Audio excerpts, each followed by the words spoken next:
রাধে বন্ধুরা, শুভ সকাল। সকালবেলায় দেখো আজকের ওয়েদারটা দেখি পুরো মন ভালো হয়ে গেল।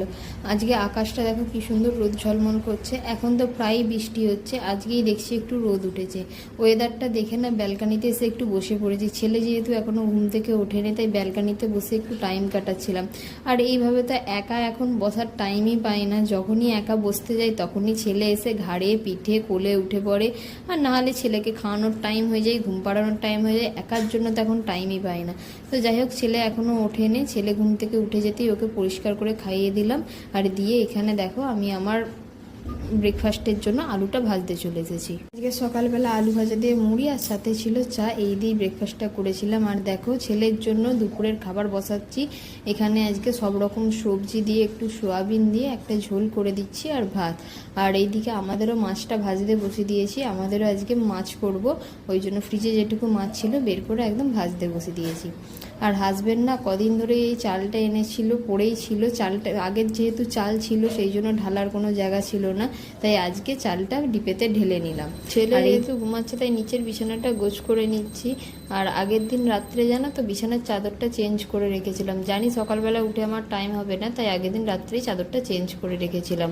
আর এইদিকে যত ওর জামা কাপড় এই কাঁথাগুলো ছিল সব গোছ করে রেখে দিচ্ছি। আর এইদিকে বিছানাটাও একটু ভালো করে ঝেড়ে নিচ্ছি।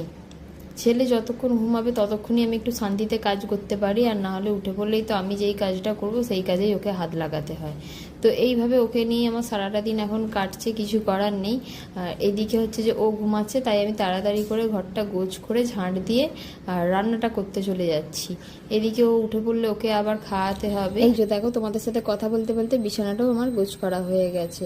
এইদিকে আমার রান্না করে স্নান করে কাঁচা হয়ে গেছে। আর ছেলেও উঠে পড়েছে। আর ছেলে দেখো এইভাবে খেলছিল, খেলতে খেলতেই ওকে খাইয়ে দিচ্ছিলাম। ও এক জায়গায় কোনো কোনো দিন বসেও ভালোভাবে খেয়ে নেয়, আর কোনো কোনো দিন এইভাবে খেলতে খেলতেও খায়। আর জানো তো বারবার না গেঞ্জিটা তুলে এইভাবে পেটটা দেখাচ্ছিল। আমি তো ভাবলাম কি পেটটায় কিছু কামড়ে দিয়েছে ঘুমাচ্ছিল যখন, নাকি নাকি পেটে লাগছে। এবার আমি ঠিক বুঝতেও পারছি না, তাই ওকে বারবার জিজ্ঞেস করছি যে বাবু পেটে কি লাগছে না পেটে চুলকাচ্ছে। ও বারবার না এরকম গেঞ্জিটা তুলে দেখাচ্ছে। জানি না ও খেলার ছলে ওরকম করছে না কি ওর মানে সমস্যা হচ্ছিল, বুঝতে পারিনি ঠিক। তারপর তো আমি দেখলাম ভালো করে গেঞ্জিটা তুলে, পেটে কোনো দাগও নেই বা কিছু কামড়ালে যেমন লাল লাল দাগ হয় সেরকম কিছু দেখতে পাইনি। তাই জন্য আমি আর অতটা গুরুত্ব দিইনি। তা ওইভাবে খেলতে খেলতে দুপুরের খাবারটা খেয়ে নিল। আর তারপরে ওর বাপি আসতে আমরাও দুপুরে লাঞ্চটা করে নিয়েছিলাম। আর ওই যে দেখো আমাকে আবার আমি হাঁ করতে বলছি বলে আবার আমাকে হাঁ করে দেখাচ্ছে ওর মুখে ভাত আছে কিনা। আর আমাদের দুপুরের আজকে লাঞ্চের মেনুতে ছিল ভাত, আলু ভাতে মাছের ঝাল, মাছের মাথা দিয়ে ডাল আর আমড়ার চাটনি। তো আজকের ভিডিওটা এই পর্যন্তই। ভালো